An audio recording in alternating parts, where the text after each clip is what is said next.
Good afternoon, everyone. My name is Ashley Syrups, and I'm honored to share my capstone project with you today. My research is focused on a critical issue, recidivism, or reoffending, and how we can move away from a punishment-driven model toward one that supports people with the tools that they need to rebuild their lives. This presentation is both academic and deeply personal for me because it speaks to the type of justice system I believe in, one that invests in people, not just prisons. Introduction: the problem of recidivism. In the United States, more than 60% of people released from prison end up reoffending within 2 years. According to Scardhammer and Tell in 2012, this high rate is a clear signal that our current system is failing. People leave prison facing trauma, mental health challenges, unstable housing, and no jobs. Worse, incarceration itself often deepens these problems rather than solving them. If we truly care about public safety, we have to address what causes crime in the first place. My thesis and goals. My thesis is simple. Rehabilitation, when done right, is more effective than punishment. Santora and colleagues explained in 2014 that when we address the root causes of criminal behavior, we get better results for both individuals and communities. My goal today is to show you the data and explain how combining therapy with economic support can improve safety, save money, and promote fairness. Cognitive behavioral therapy. Cognitive behavioral therapy, or CBT, helps people learn to challenge harmful thoughts and behaviors. Motfu and colleagues found in 2018 that CBT significantly reduces impulsivity, aggression, and recidivism, even in short-term programs. And according to Blattman and colleagues in 2017, when CBT is paired with economic support, like job placement, the results are even better. This is practical, evidence-based approach that changes lives. How does CBT compare to other therapies? That's a great question. So, CBT is structured and behavior focused. It has the most evidence for reducing recidivism among justice-involved individuals. That was a good question. Thanks. Trauma-informed care. While CBT focuses on thinking, trauma-informed care focuses on emotional healing. Many incarcerated individuals, especially women and young people, have lived through serious trauma. Mueller and colleagues emphasized in 2023 that trauma-informed care reduces re-traumatization and builds emotional resilience. This approach creates safety and trust, helping individuals heal emotionally and avoid returning to harmful patterns, which is really important. Why is trauma-informed care important for women and youth? That's actually really important because these groups often experience more trauma, statistically based. This approach helps them heal and reduce emotional triggers linked to crime.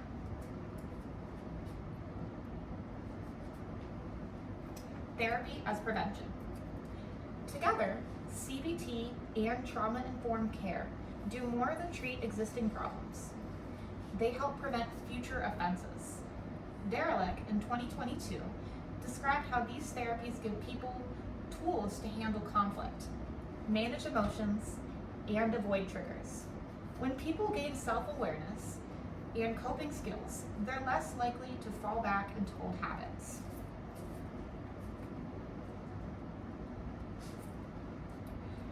Economic barriers to reintegration. Therapy alone is not enough. Many people leave prison and face huge economic hurdles. Wheeler and Patterson wrote in 2008 that returning citizens often deal with job discrimination, housing rejections, and legal restrictions. Without stable income, some feel forced back into crime just to survive. If we expect people to succeed, we have to remove the barriers that we set up to fail.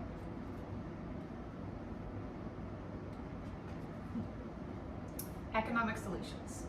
The good news is we have solutions. The Work Opportunity Tax Credit, or the WOTC, as outlined by the IRS in 2025, offers tax incentives for employers who hire returning citizens. It's essentially a little blanket fund for them.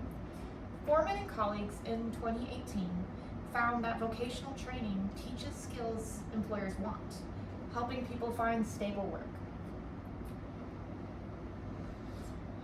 Oh, yes? Oh, so I have a question. I know you mentioned WOTC.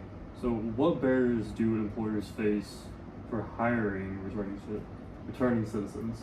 So there's quite a few barriers for employers because a lot of the times they are afraid of the liability, because of the risk factor. And then they also have a bias on them. They think that they might not work as hard or they won't be as reliable. The Work Opportunity Tax Credits and success stories help reduce this and change perceptions. That's a good question. And also, even modest financial support right after release can help pay for rent, transportation, or food. Housen and colleagues in 2022 supports that these aren't handouts. They're investments in public safety and personal dignity. Rehabilitative versus punitive models. Punishment alone does not change behavior. It just isolates people. McNeil in 2012 argued that rehabilitation builds trust, accountability, and stronger community ties. When people feel supported rather than excluded, they're far more likely to avoid reoffending. A justice system should help people come back stronger, not broken. I got a quick question. Who's McNeil? He is an accredited author. He wrote a paper about rehabilitation and how it benefits the community. Interesting. Yeah.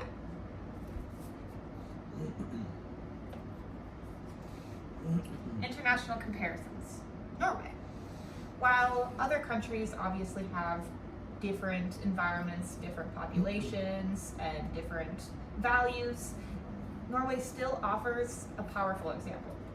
Skardhammer and Tell found in 2012 that Norway's recidivism rate is around 20% compared to over 60%, like we mentioned, in the US. Instead of punishment, their system focuses on therapy, education, and dignity. Prisons there look more like rehabilitation centers. It's not about being soft on crime, it's about being smart on justice. I guess I have like a little bit of a question. I know, at least here in the US, there's some areas in which you can do your own study while being, incarcerated. Do you think it's more just of how it's presented between like the US and other countries, or is something else? Yeah, so those like vocational training programs are not offered to everybody in all of the prisons in every one of our, environments. Whereas in Norway, that is a part of their rehabilitation. Ours is just an optional. It's not like a part of what chooses or how they choose to reintegrate them back into society. So that's what makes them different? Like as far as like US versus Norway, that's the difference, or is there more to it? Yeah, so like Norway does prioritize education, and it also prioritizes mental health and community reentry. So it has a much lower recidivism rate as a result because they're focusing more on the root causes of crime rather than the punishment to the crime. Interesting. Gotcha. Ethics of mandated therapy. Some people worry that mandated therapy might violate individual rights, but Hatchell and colleagues explained in 2019 that mandated therapy is legal when it's truly rehabilitative and respects human dignity. Courts often require it when someone poses a risk. But the key is that it must be delivered with qualified professionals. When done right, it helps bridge the gap between incarceration and real recovery. So, what are the legal concerns around mandated therapy?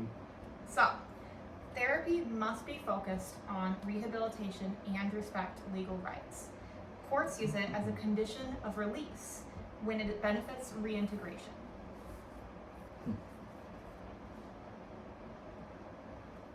Social and fiscal benefits. Incarceration is extremely costly. Over $30,000 per year per person. With over 1 million incarcerated individuals, that is over $30 billion spent each year. This is according to the IRS in 2025. That means that we're spending $1 million each year just to house people in prisons.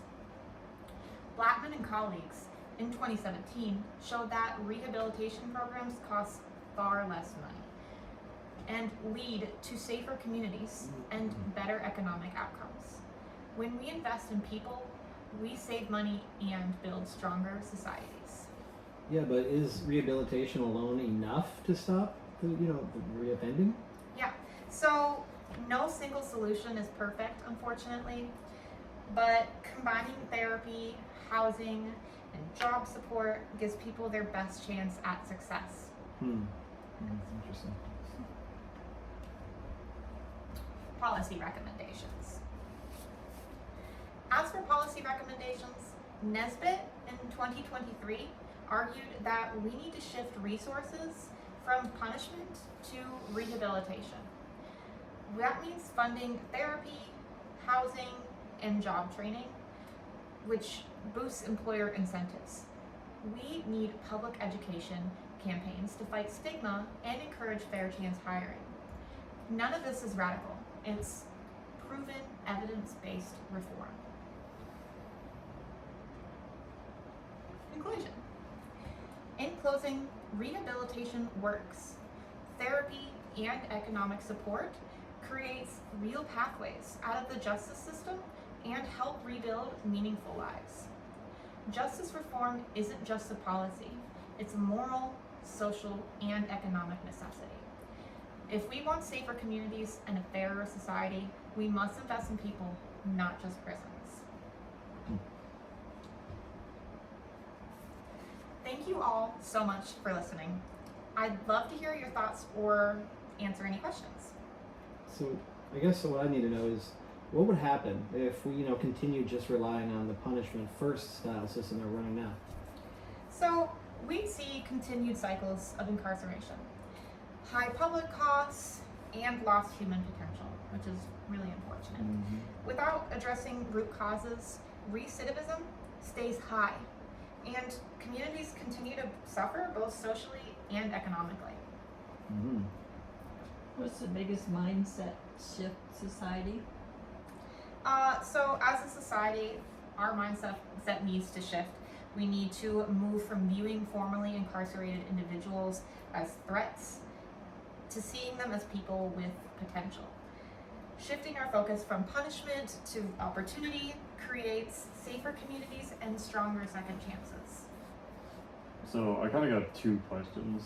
Yeah, of course. One more related is how can community members support the reentry efforts, just for everybody?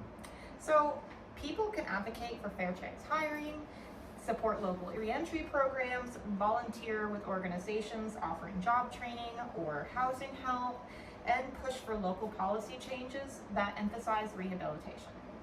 And then for second question, I know you mentioned Nesbitt with the advocation for investing in prisons. What is really stopping what do you think is stopping them from just investing in it? Is it just the efforts that they think it's going to go to nothing, or they just think they're going to reoffend and go back in and it's wasted? So I think the biggest reason why our system has not shifted from, punishment based versus rehabilitation is that there's a lot of stigma and a lot of people set in their old ways. A lot of people are afraid to change, and in order to change, it has to go through so many different levels of policy changes from local to federal government, unfortunately. However, we as a community, if we band together and start from the ground up, it makes these policy changes more realistic and easier to obtain. And if we have no more questions, I really appreciate you guys. And just to give you my references, I do have a lot. Thank you. Good job. Good job.